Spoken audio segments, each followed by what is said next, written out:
जबलपुर में घंटाघर स्थित Netaji Subhash Chandra Bose convention centre मुख्यमंत्री डॉक्टर मोहन यादव ने गीता भवन वैचारिक अध्ययन केंद्र का शुभारंभ किया।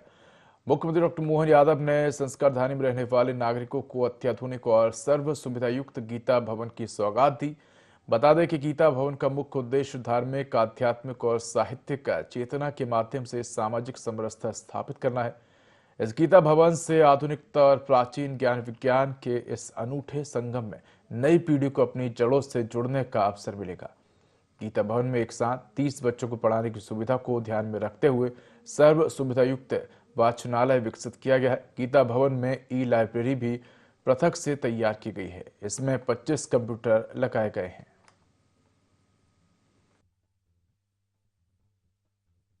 पूरे देश का नक्शा अगर भारत का रखो सामने और उस भारत के नक्शे पे आप एक तरफ भगवान राम की कल्पना करो और उनके द्वारा पूरे देश में उनके पराक्रम के जो अलग अलग घटनाक्रम घटे हैं, जिनको हम उनकी लीलाओं से समझ सकते हैं, तो वो हमको उत्तर से लेकर दक्षिण तक बराबरी से मिलते जाएंगे। और भगवान कृष्ण की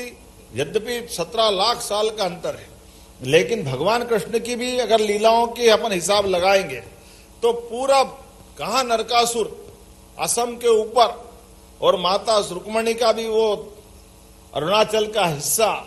लेकिन पूरब से लेके पश्चिम की द्वारका तक पूरा देश दोनों देवताओं के माध्यम से दुनिया को समझा सकता कि राम कृष्ण की संस्कृति क्या होती है, भगवान राम और कृष्ण का जीवन क्या होता है, ये भौगोलिक सीमाओं के माध्यम से। इसलिए दुनिया के सभी देशों में हमारे अपने इन देवताओं के माध्यम से सच में इस मृत्यु लोक के अंदर हर एक का जीवन परमात्मा ने निश्चित किया है, लेकिन हमारे जन्म से लेकर मृत्यु तक का जो समय नियत किया गया है वो हमको कदम कदम पर हर एक के जीवन के अंदर ये हमारा शरीर वास्तव में भगवान ने विराट शरीर दिखा करके अर्जुन की तमाम जिज्ञासाओं का समाधान करने का प्रयास भी किया।